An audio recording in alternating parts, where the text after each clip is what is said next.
예수님을 믿다가 망했다는 사람을 혹시 들어보셨습니까? 예수님을 잘 못 믿다가 망했다는 사람은 제가 들어본 적이 있습니다. 그렇지만 예수님을 믿다가 망했다는 사람은 잘 못 들어봤는데요. 오늘 본문에는 예수님을 믿다가 망한 사람이 한 명 등장합니다. 한 맹인이 있었습니다. 이 맹인은 태어나면서부터 맹인이었습니다. 빛을 본 적이 없습니다. 부모의 얼굴을 본 적도 없습니다. 자신의 모습을 본 적도 없습니다. 무엇을 먹고 있는지, 무엇을 내가 입고 있는지, 또 내가 어디 살고 있는지 한 번도 본 적이 없습니다. 그야말로 아무것도 볼 수가 없는 사람입니다.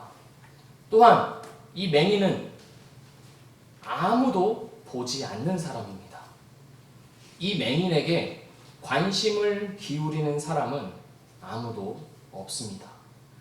오늘날에야 지금 우리는 시각장애인을 위한 여러 가지 제도와 장치들이 있어서 사회생활을 그나마 좀 적응할 수 있고 잘할 수 있도록 도와주지만 이 시대에 그런 것이 어디 있겠습니까? 이 맹인이 사회에 살 수 있는 것이라고는 구걸하는 것, 그것 하나밖에 없었습니다. 사람들이 많이 다니는 곳을 찾아서 손을 벌리고 앉아있는 것, 이 거지에게 누가 관심이나 주겠습니까? 이 맹인은 아무도 거들떠보지 않는 사람입니다. 그런데 이 맹인을 보는 한 사람이 있었습니다. 바로 예수님입니다. 예수님은 길을 가시다가 이 맹인을 보시고는 가던 길을 멈추셨습니다. 그리고 이 맹인을 주의 깊게 보셨습니다. 아무도 보지 않던 이 맹인을 예수님께서는 보셨습니다. 아무도 관심을 기울이지 않던 이 맹인은 이 세상을 창조하시고 다스리시는 하나님의 아들의 관심을 받기 시작했습니다. 이 얼마나 놀라운 일입니까? 맹인은 예수님을 볼 수 없었습니다. 그러나 예수님은 이 맹인을 보셨습니다. 예수님은 이 맹인을 고쳐주시기 전에 그곳에 있는 사람들에게 말씀하십니다. 나는 세상의 빛이다. 예수님은 세상에 오신 목적이 무엇인지를 보여주십니다. 이 깜깜한 세상 가운데 아무런 희망도 없다고 하는 이 세상 가운데 예수님 자신이 빛이시고 소망이심을 그곳에 모인 모든 사람들 앞에서 선포하십니다. 그리고 그 선포에 이어서 하신 행동이 무엇입니까? 바닥에 침을 뱉으셨습니다. 그 침에다가 진흙을 섞어서 손바닥으로 이렇게 반죽을 하기 시작하십니다. 그리고 그 반죽된 것을 그거 가지고 뭘 하시냐면 지금 눈앞에 있는 맹인의 눈에다가 바르기 시작하시는 것입니다. 예수님이 그냥 진흙을 살짝 묻힌 정도가 아닙니다. 원어를 보면 이 바르다라는 뜻은 기름을 붓다라는 것과 같은 의미를 가지고 있습니다. 그러니까 이 진흙을 완전히 오늘날 말로 하면 처발처발 이렇게 완전히 발라버렸다는 것입니다. 이 맹인의 얼굴에는 이 진흙이 완전히 덕지덕지 발리게 되었습니다. 진흙으로 눈가가 완전히 덮인 이 맹인에게 예수님이 말씀하십니다. 실로암 못에 가서 씻어라. 실로암 못이 있는 곳은 예루살렘 성 안에서 가장 낮은 곳에 있었습니다. 그리고 지금 이 일이 일어나고 있는 장소는 성전에서 가까운 곳, 즉 지대가 높은 곳이었습니다. 그러니까 이 맹인이 실로암 못으로 가려면 한참을 내려가야 합니다. 혼자서는 갈 수 없었을 테니까 누군가의 도움을 받아야만 했을 것입니다. 그렇게 맹인은 실로암 못으로 출발했습니다.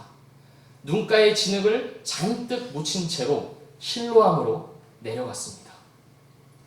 실로암 못에 맹인이 도착했습니다. 맹인은 자기의 눈을 씻기 시작합니다. 자기의 손으로 진흙을 떼어내고 눈가를 물로 씻어냅니다. 어떻게 되었을까요? 오늘 말씀을 기록하고 있습니다. 이에 가서 씻고 밝은 눈으로 왔더라. 아멘. 실로암으로 내려갈 때는 볼 수 없었습니다.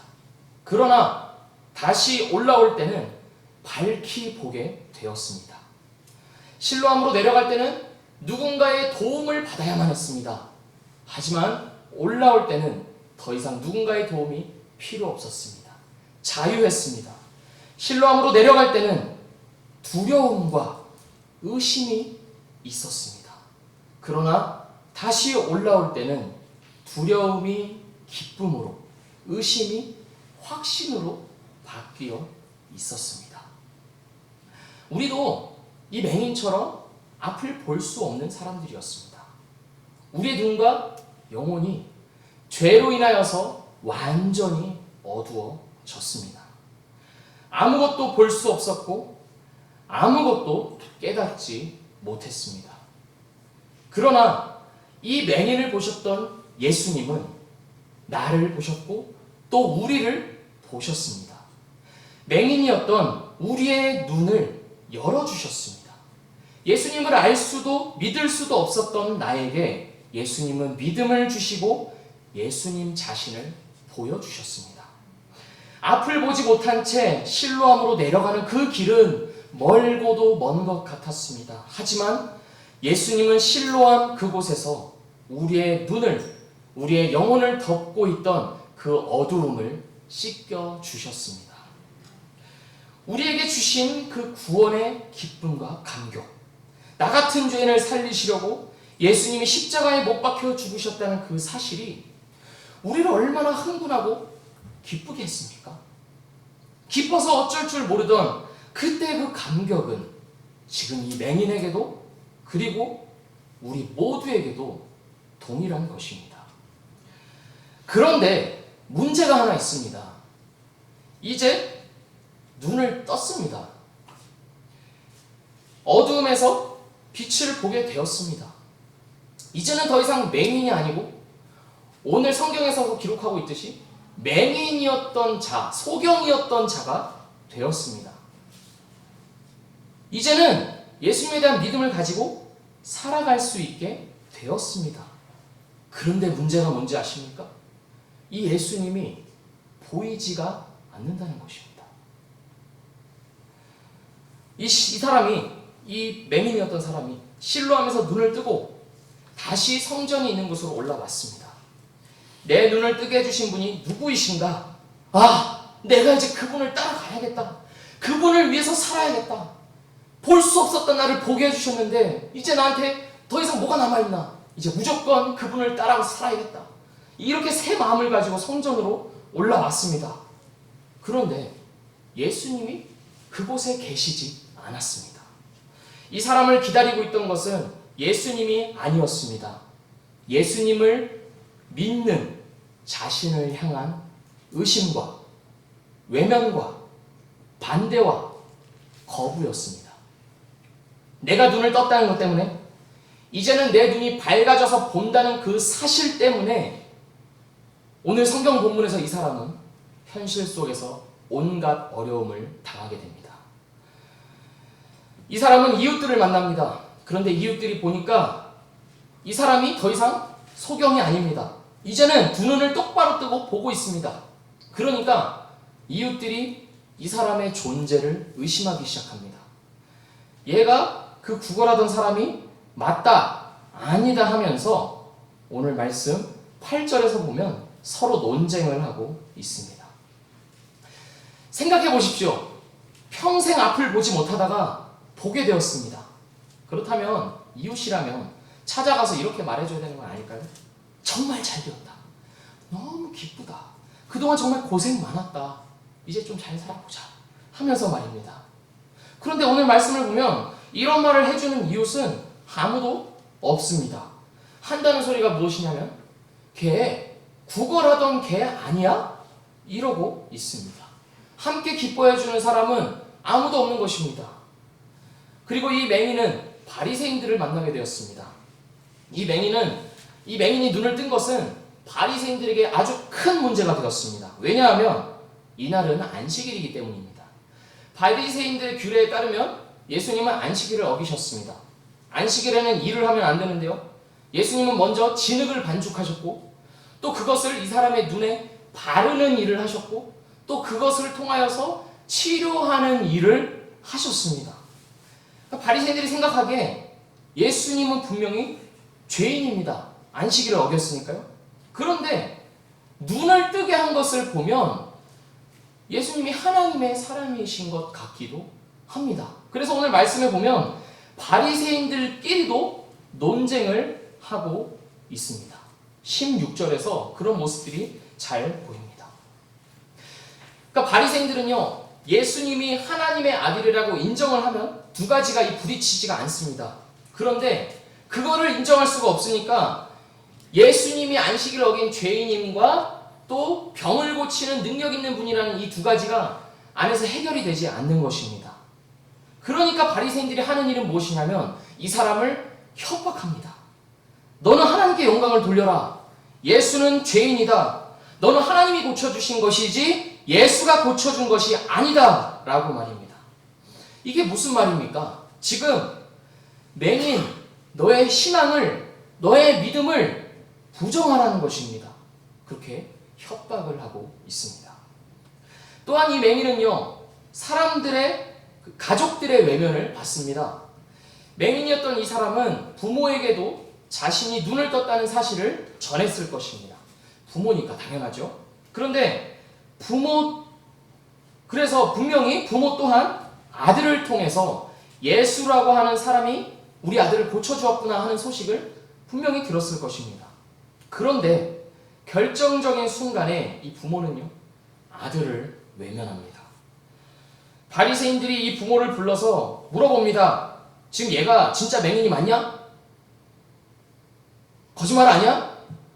맹인 아닌데 조작해가지고 지금 논을 떴다는 거 그렇게 꾸미는 거 아니야? 이런 의심을 품고서 물어봅니다. 맹인 아닌 거 아니야?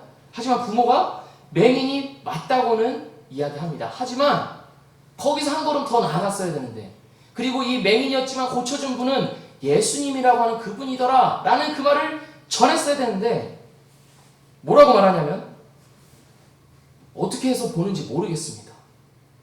우리는 모르겠습니다. 그 애에게 직접 물어보세요. 걔가 다 컸으니까 걔가 말할 것입니다. 하면서 아들에게 책임을 넘기고 자기는 한 걸음 물러섭니다. 이 부모들은 두려워하고 있습니다. 아들로부터 전해 들은 예수님을 말하기를 두려워하고 있습니다. 왜냐하면 바리새인들이 누구든지 예수님을 시인하면 출교하겠다고 결정했기 때문입니다. 유대 사회에 있어서 출교는 곧 사형 선고였기 때문에 이 부모는 그것이 두려워서 예수님을 말하기를 거부하고 아들을 대신해서 답해주기를 거부합니다. 이 사람은 자신에게 빛을 비춰주신 예수님을 부모에게도 나누었지만 부모는 예수님을 외면하고 아들도 외면하였습니다. 맹인이었던 이 사람은 이웃과 권력자들과 부모에게 의심을 받고 협박을 받고 외면을 당했습니다. 왜입니까? 눈을 떴다는 그 사실 때문입니다. 이전에는 볼 수 없는 맹인이었지만 이제는 보게 되었다는 그 놀라운 사실이 현실에서는 걸림이 되었습니다. 사람들의 반대와 의심과 외면을 당하게 되었습니다. 이런 일들은 예수님을 믿는 우리에게도 동일하게 일어나는 일입니다. 예수님께서 우리의 눈을 열어주셨습니다. 어두움 속에서 살던 우리였습니다. 그러나 예수님께서 나를 보시고 예수님께서 나의 눈을 열어주셨습니다. 빛을 비춰주셨습니다. 그래서 보이지 않는 것들이 보이기 시작했습니다. 알 수 없었던 것들을 알기 시작했습니다. 믿을 수 없던 것들을 믿기 시작했습니다. 그런데 문제는 우리가 믿은 이후에 맞닥뜨리는 이 현실에서 예수님이 보이지 않는다는 것입니다. 나를 고쳐주셨던 그 예수님은 어디 가셨는지 알 수가 없고 그 대신 내가 보는 것은 예수 믿는 나를 향한 반대입니다. 탐탁치 않게 보는 이웃들과 눈총을 주는 가족들입니다. 그 가운데서 홀로 믿음을 겨우 지키고 있는데 예수님은 보이지가 않습니다. 이것이 우리의 현실입니다. 예수님은 어디에 계실까요? 예수님은 왜 코빼기도 보이지 않는 것입니까? 예수님이 그때그때 잘 보이고 느껴지고 음성이 확실히 들리고 그렇게 하면 힘차게 믿음 생활하면서 갈 텐데 왜 내 눈은 열어주셨지만 더 이상 함께 하시지는 않는 것 같은 겁니까? 우리는 어디서 답을 찾아야 합니까? 이 맹인도 같은 마음이었을 것입니다. 정작 눈을 뜨고 보니 현실은 그렇게 만만하지 않았습니다. 그러나 오늘 본문에서 우리가 읽지는 않았지만 이 요한복음 9장 전체에서 보여주고 있는 이 맹인의 모습은 참으로 놀랍습니다. 왜냐하면 그 현실 속에서 자신의 믿음을 굳게 지키고 있기 때문입니다. 그 믿음이 흔들리지 않고 꺾이지 않고 오히려 자라가고 있기 때문입니다. 이웃 사람들이 의심을 가지고 맹인이었던 이 사람에게 어떻게 너의 눈이 떠졌냐고 물어보았을 때 이 사람은 예수라 하는 그 사람이 눈을 뜨게 해주었다고 말합니다. 그러니까 자기에게 진흙을 바르고 실로암 못에 가서 씻으라고 했던 그 분이 예수라고 하는 분이라는 것을, 그 사실을 분명히 인지하고 있는 것입니다. 그리고 이어서 이 눈뜬 사람이, 이 맹인이 바리새인들을 만났을 때 바리새인들이 물어봅니다. 네 눈을 뜨게 해준 그 사람에 대해서 너는 어떻게 생각하냐고 물어봤을 때 이 사람은 당당히 이야기를 합니다. 그는 선지자입니다. 선지자가 무엇입니까? 선지자는 하나님의 말씀을 대신해서 말하는 사람입니다. 이스라엘 역사 중에서 모세, 엘리야와 같은 위대한 인물들이 선지자의 역할을 감당했습니다. 그렇기 때문에 유대 사회에서 선지자라는 이름이 갖는 무게감은 상당했습니다. 그러니까 이 사람이 자기의 눈을 뜨게 해준 사람이 선지자라고 말한 것은 상당한 믿음의 표현인 것입니다. 바리새인들은요, 1년의 과정을 거친 후에 한 번 더 이 사람을 소환했습니다. 그리고 이 맹인에게 아예 주장했습니다. 오늘 말씀 24절을 보면 너를 고친 예수는 죄인이다. 예수가 너의 눈을 뜨게 한 것이 아니라 하나님이 눈을 뜨게 한 것이다. 그러니까 하나님께 영광을 돌려라 라고 말을 했습니다.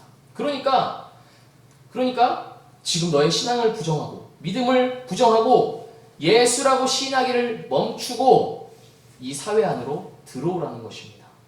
하지만 이 맹인은 그 주장에 굴복하지 않습니다. 신학으로 완전히 무장한 이 바리새인들과 팽팽한 논쟁을 벌입니다. 그리고 그 결론으로 예수님은 하나님께서 보내신 자임을 선포합니다. 오늘 말씀 33절을 보면 이렇게 말하고 있습니다. 이 사람이 하나님께로부터 오지 아니하였으면 아무 일도 할 수 없으리이다 하고 말하고 있습니다. 그러니까 지금 이 맹인이 예수님에 대한 인식이 점점 선명해지고 확실해지고 있는 것입니다. 처음에는 예수라는 사람이었다가 그 다음에는 선지자였다가 이제는 하나님께서 보내신 자임을 고백하고 있습니다. 이 고백을 하고 난 결과가 무엇이 있을까요? 추방이었습니다. 오늘 말씀 34절을 보면 바리새인들은 네가 우리를 가르치려고 하냐? 하면서 이 사람을 내쫓습니다. 그러니까 사회에서 완전히 매장시켜버린 것입니다. 이 맹인은 자기가 그렇게 될 줄 아예 모르지는 않았을 것입니다. 예수가 나를 고쳤고 예수가 하나님으로부터 온 것임을 고백하는 것이 이 현실 속에서 녹록지 않은 것임을 분명히 알고 있었을 것입니다. 하지만 그렇게 될 줄 알면서도 예수님에 대한 믿음을 포기하지 않았습니다. 오히려 이런 상황 속에서 그 믿음이 더 확실해졌습니다. 무엇이 이 사람을 이렇게 만들었을까요? 무엇 때문에 자기의 인생이 망해버릴 줄 알면서도 이 믿음을 끝까지 지키게 만들었을까요? 정작 내가 따르고자 했던 예수님은 보이지가 않았는데 무엇이 도대체 이 사람으로 하여금 이렇게까지 담대하도록 만들었을까요? 그 이유는 이 맹인이 보고 있기 때문입니다. 눈을 뜨고 있기 때문입니다. 이전에는 보지 못했지만 지금은 두 눈이 열려서 보고 있기 때문입니다. 남들이 뭐라고 해도 지금 내가 눈을 뜨고 있다는 그 사실 하나만큼은 명백하기 때문입니다. 그렇기 때문에 이전과는 완전히 다른 삶을 살게 되었습니다. 이전에는 남들이 던져주는 동전만 잘 챙기면 되는 삶이었습니다. 그때는 잘 앉아있기만 해도 잘 사는 삶이었습니다. 그러나 이제는 눈을 떴습니다. 떠버렸습니다. 예수님이 그렇게 살지 말라고, 어두움 속에서 살지 말라고 눈을 뜨게 해주셨습니다. 새로운 마음을 주시고 새로운 삶을 주셨습니다. 그 예수님 때문에 이 맹인은 끝까지 믿음을 지켰습니다. 그리고 그 믿음이 더 성장했습니다. 그리고 그 결과가 바로 내쫓김, 추방이었습니다. 끝까지 예수님을 붙들었더니 망해버렸습니다. 예수님은 어디에 계셨을까요? 우리 다 같이 이 순간에 한숨 한번 쉬겠습니다. 도대체 예수님은 어디 계셨을까요? 우리의 의문은 풀리지가 않습니다. 예수님을 믿다가 망해버린 인생인데, 예수님을 믿다가 사회에서 완전히 내쫓김 당한 신세인데, 예수님을 믿는 것이 무슨 의미가 있는 것일까요? 이 맹인이었던 사람은 이제 어떻게 살아야 하는 걸까요? 사회에서 완전히 내쫓겼는데 무슨 희망을 가지고 살아야 하는 것입니까? 오늘 본문 35절, 함께 읽은 35절을 보면 예수님께서 이 사람이 쫓겨나자마자 이 사람을 찾으십니다. 오늘 말씀을 보면 그를 만나사 이렇게만 표현되어 있는데, 영어 성경만 봐도 굉장히 적극적으로 founding, 그 사람을 찾았다라고 표현되어 있습니다. 예수님께서 이 사람을 찾으셨습니다. 그리고 이 사람을 만나주셨습니다. 그리고 물어보십니다. 네가 인자를 믿느냐? 다시 말해서 네가 하나님의 아들을 믿느냐? 라는 말입니다. 그러니까 이 상황을 한 번 더 생각해 볼까요? 예수님에 대한 믿음을 굳게 붙들고 있다가 그 믿음을 끝까지 지키다가 바리새인들에 의해서, 사회의 지도자들에 의해서 완전히 매장당하고 쫓겨났습니다. 그 순간에 예수님께서 이 사람을 찾아오신 것입니다. 그리고 네가 인자를 믿느냐, 하나님의 아들을 믿느냐? 라고 묻고 계시는 것입니다. 그런데 재밌는 것은 지금 이 사람은 예수님을 알아보지 못하고 있다는 것입니다.